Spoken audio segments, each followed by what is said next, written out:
Welcome back to Skyrim, and here we are with our level 1 Breton warrior, Scathach, who is, of course, a vampire, and she is adventuring at legendary difficulty. And we're here in the Gallows Hall, which is beside Marazai Pond, and we're going to do the Gallows Hall quest. It's kind of a puzzle quest. This is an abandoned or semi abandoned necromancer's home. So let's take a look around. Yeah, bits and pieces. And who is this in front of us but Nara? Okay. And Nara has a hooded necromancer robes are quite valuable, and a book called Hooded Skeleton. Let's read that book.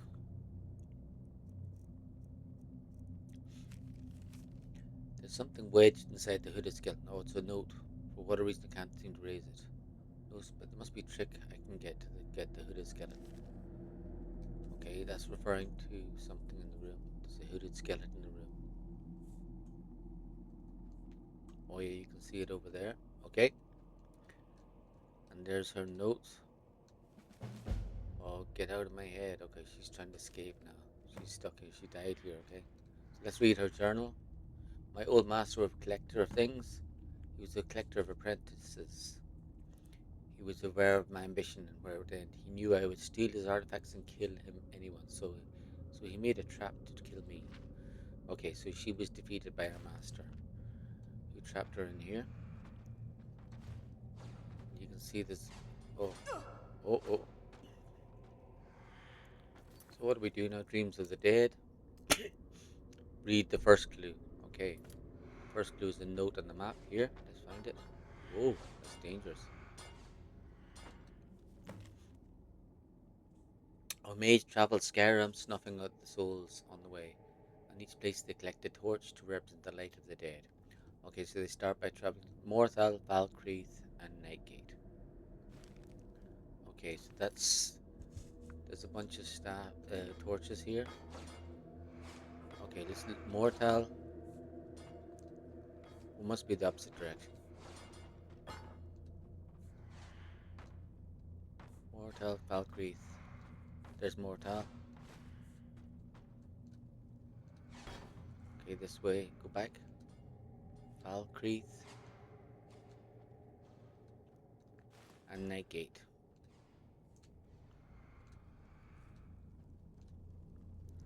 And now there's page 2 of the note. Then Dunstead, Fort Dunstead. Okay. Oh, there we go. Pick up the torches. We've done that. Pick up the fallen staff. So a staff has fallen.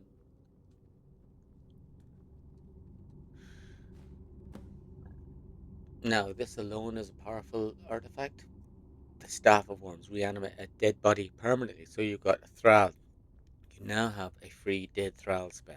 Wow. Which I never actually use it, but if you're a conjurer or necromancer, it's an absolute must. So this is obviously a necromancer a necromancer build house. So now what we can do is we're told that this skeleton has something inside it. You can't find it. Let's activate him and see if we can search him then.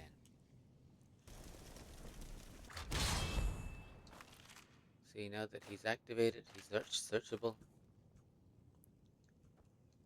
We've done that. So we've got a key for the safe. Let's open it. Now these are all the things in here, but the main thing we want is the Bloodworm Helm. This is the magic item that is the best in this whole quest. Let's take a look at it. The Bloodworm Helm we've just acquired. See, this conjuration spells cost 25% less to cast and damage against the undead. So this helm gives you a boost to your conjuration powers. Well, they're not stronger, but they're cheaper, and it increases your damage against undead. The important point for us is the second sentence, because what it does is it increases every effect on undead by 25%. Now, since uh, Scathach, Our PC is an undead person, a vampire. All the enchantments on her are now increased by 25% if the Bloodworm Helm is worn. So let's try it.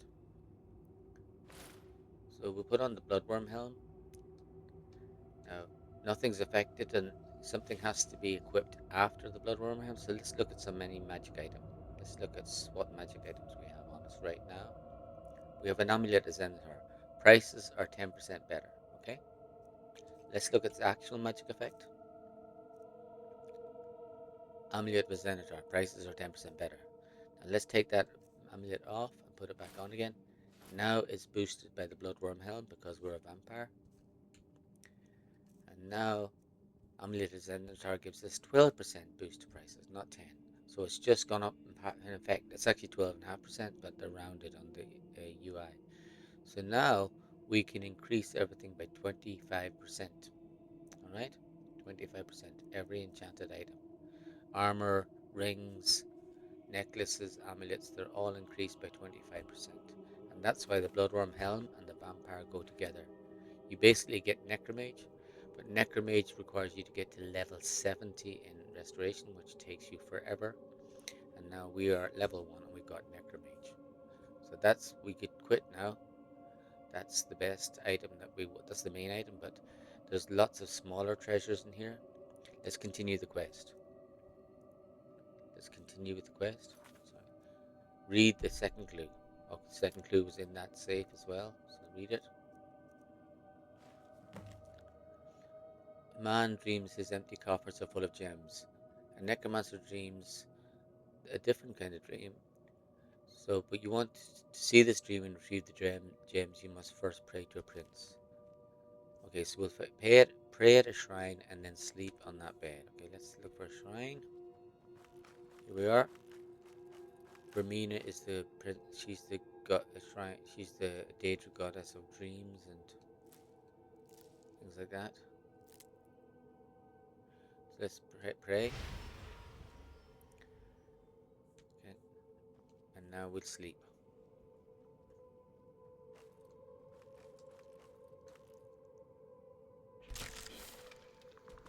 And here we are. We're in a dream. Okay, find the gems inside of Necromancer's coffin.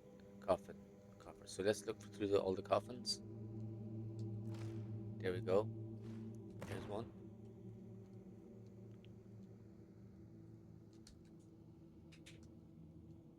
No, nothing up there.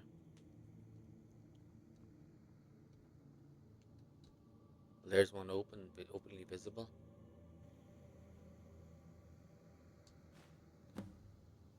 2 of 3. And there we go, the last one. 3 of 3.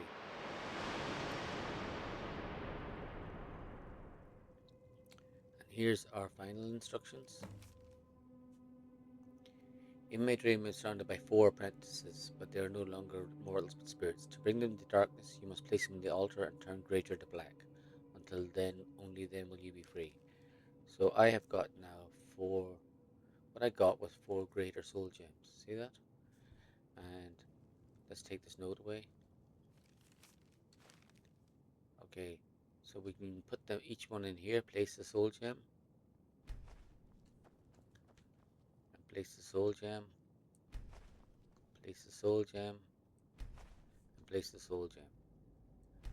And now we can activate the table, and every soul gem becomes a black soul gem. Now black soul gems are very powerful because they allow you to capture human souls. So human souls are easy to acquire because the Skyrim is full of petty bandits and other humans. And you can get a grand soul, so it's a very easy way to get a grand soul. And look, Nara has regenerated her cloak, so there's another thing I can sell. She's obviously a high elf, very buff looking girl. Sorry, too bad she's a goner.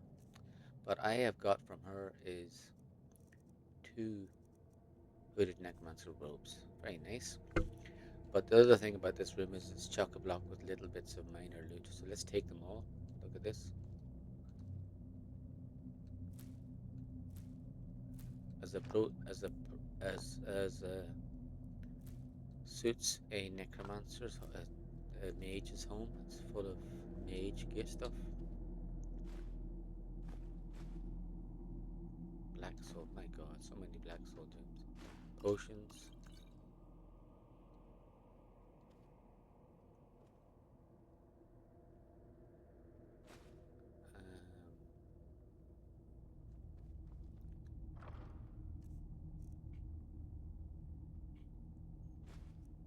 Oh, look at that. Grand soul gems. They're very handy. Lesser soul gems. Potion regeneration. Okay, we'll take a moment to save. We'll pause for a second and save.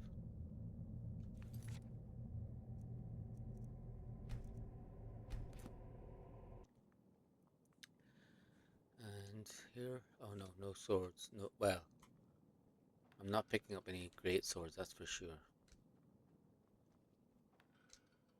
Yep, crystals. Black gold soul gems, very nice. No, oh yes. Loads of valuable metals.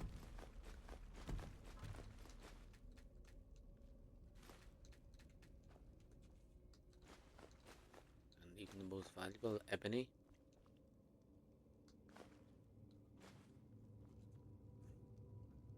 And I'm not picking up instruments, no. Money, meal, alchemy ingredients. Yeah.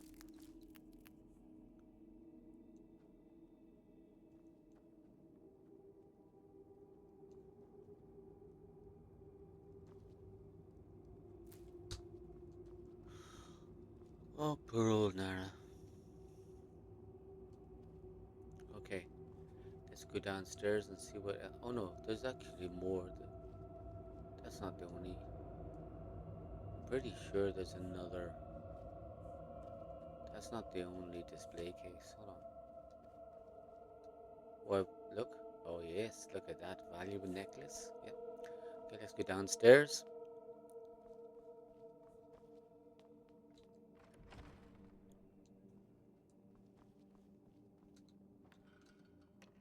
Sapping, another little magic dagger.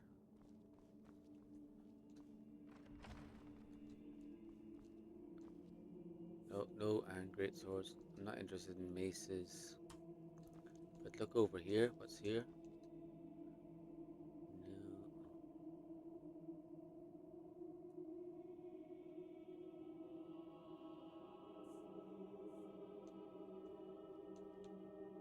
Okay, there we go. There's a helmet.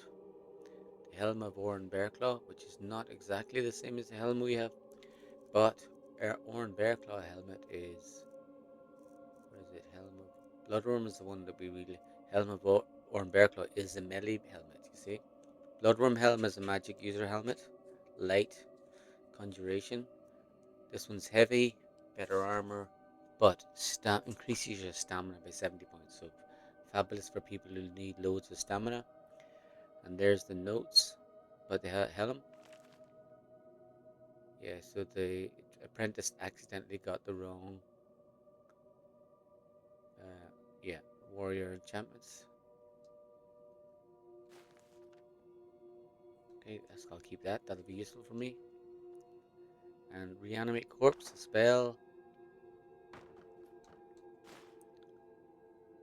Oh, high brace of minor smithing now. Too bad that wasn't minor alchemy. That would be nice.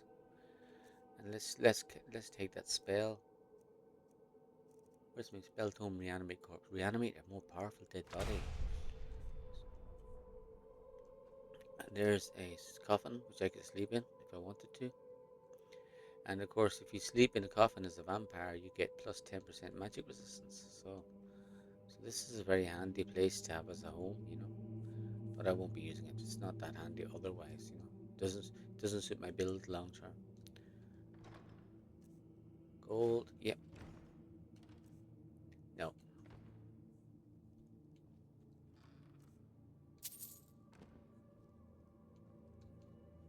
Something else in here. I thought there was a tome of necromantic healing in here. Maybe I'm wrong. Okay.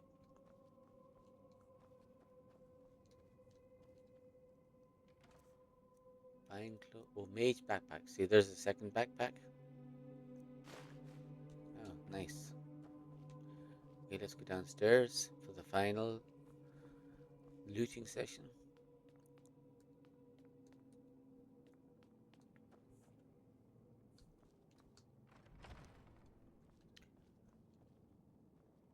And here we have the infamous bone forge. More gems, frost salts, nice. And here we have necromantic healing. That allows you to heal undead creatures. Notes in the bone forge.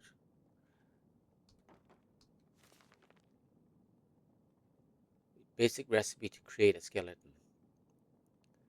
Now the advantage of the bone forge is that the creatures you create are permanent thralls. So you can create a permanent thrall, and using the basic ingredients you can create a simple skeleton, but using more advanced ingredients you can create creatures from the soul cairn, quite tough undead creatures. That's the advantage of it.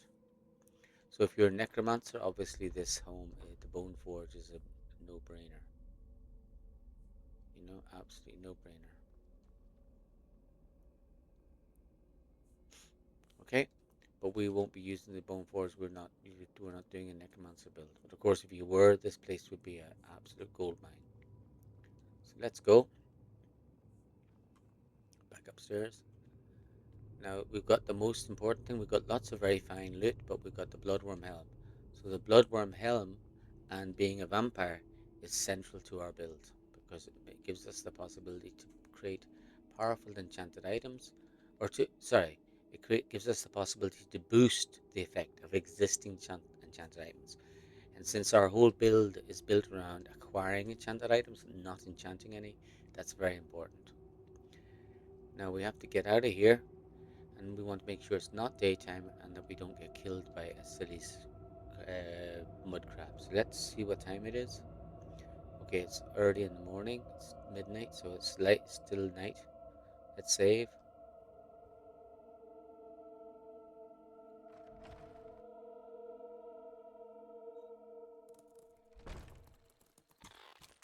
See, you get a free hit basically, and if you're weakened in daytime, you die. Ooh, I just do hate these mud crabs. I hate them so much. Now, can we get away? No. And the annoying thing about them is compared to much more powerful enemies, they're so persistent. They just won't stop following you. And I cannot fast travel until I have got away from him.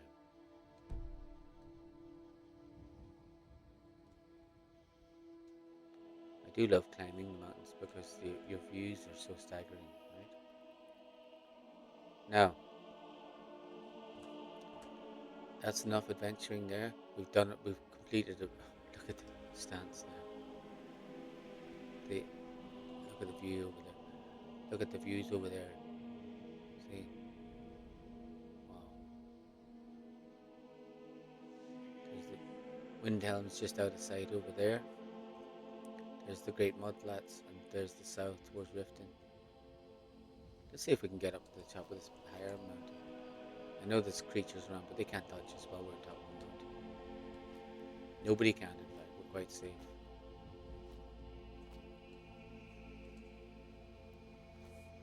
Let's use our climbing abilities. There's Mars Eye Pond below us. And there's a fort with Silver Hand in it. Anyway, yeah, that's enough for this adventure. We've done a major milestone in our build. In the next episode, we'll continue and we'll acquire more very important artifacts to maximize our build. So let's wrap there.